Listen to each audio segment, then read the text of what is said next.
People. Part of today, part of today is about adulting. I am on my way to um, an estate planner, which makes it sound like I actually have an estate. I don't, but I am almost 55 years old and I have no will. And these are the times that I decide that if I can control anything and prepare anything, if I prepare for the worst, then the worst doesn't happen. So we will see what sort of educational things we learn about estate planning and all that fun stuff.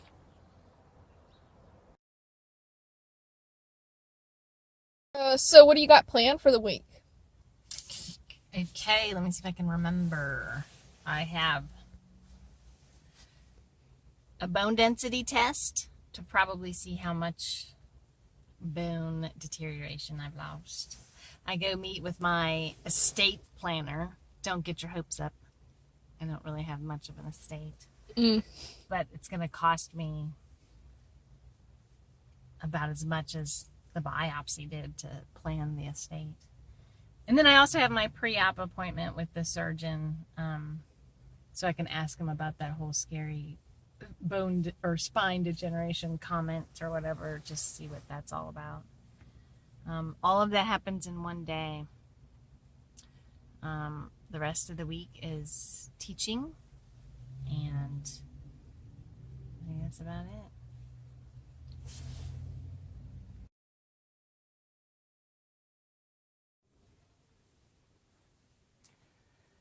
So today I cried. Kind of hard. And I don't even know really if it's about, I think a lot of it is just how, how tired I am and how much work I need to do and how busy I am. And just, again, it also kind of goes with how, I don't know, how much I deal with everything on my own. And, once my mind started spinning on it, I started crying more, and it sent me back to two movies. Jennifer Garner in 13 Going on 30, crawling in bed with her mom, and Sandra Bullock, Hope Floats, in her mom's closet after her mom dies, kind of smelling the aroma. And those two things always kind of trigger me as far as, the mother or the life I wish I had, and, well, the reality of the mother that I probably did have. The character Gina Rollins pretty much fits a lot of my mom. So I don't have a parent relationship where I can just cry and be held and rocked. So and there's no one really in my life. I don't have a spouse or anyone where I can just cry, and have somebody hang on to me and say it's going to be okay, and just cry, not try to fix anything. And that adds to just the reality of, how I have to deal with stuff. So I put on my armor and I head out in the world and I do 5 more chores. I think that definitely has shaped me into the mother that I am, where I want to be the mom that can just, hold my child and let her cry when she needs to, because I just don't have that, and I never did. So today was rough. I'm tired. I have things to do, but sometimes we cry, and sometimes that relieves stress, and then we pick up and we move forward. That's what it is.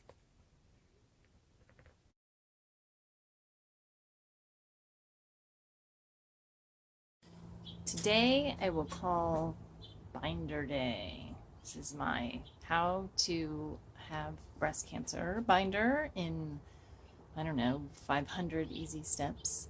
and my adulting binder from my trip to the lawyer to get my affairs in order, as they say. So today was a very, very long day. The pre-op appointment, I met with the surgeon again. He's a hoot. Love him. Then I did like a chest x-ray, blood work, met with a physical therapy person to get all my baseline stats for the procedure. And there was a third thing. Oh, I did the bone density check today. And yeah, that was like the full, I don't know, 9 o'clock this morning until noon. And then I met for about an hour with my lawyer to sign all the paperwork to get my affairs in order. So I have my will, I have my powers of attorney, I have my financial power of attorney, my healthcare power of attorney for the situation if I become incapacitated and can't make decisions for myself, my living will, all of that fun stuff. But here is some interesting information that I learned. Credit card debt dies with you. So if I have credit card debt and I die, that debt dies with me. Although credit card companies will continue to come after families to try to get the balance paid from the estate or whatever. As long as you don't have anyone else on the account, it's solely in your name, that debt will die with you, which now answers a question I have had about why credit card companies will offer rewards and ask you to add an authorized user for additional points or a bonus or this and that and the other. And now I know why they do that, because if someone else is on your credit card account as an authorized user, then they become responsible for the debt on that credit card.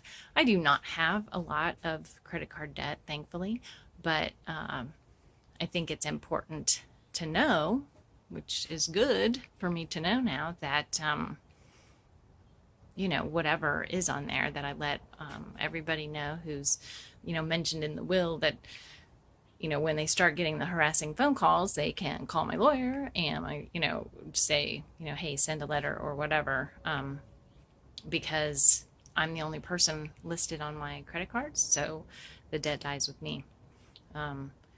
And I did not know that, because I do know that I have had plenty of friends who, will continue to get harassing letters and calls from credit card companies demanding payment. I think my father went through that when my mother died, and I've had friends, when taking care of like their parents' estate, continue to get calls.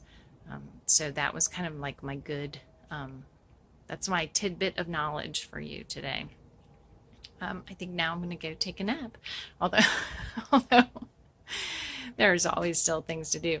But that was my day. I've got two big thick binders and things that I can put places, and now I just have to talk to Sky's dad and Johanna and let them know where all this stuff is, because they're in charge of it if something were to happen to me. That is not the plan. I am devoted to being a pain in the ass for everyone who knows me for years to come. But I may put some of my medical bills on my credit card, just in case. Bye.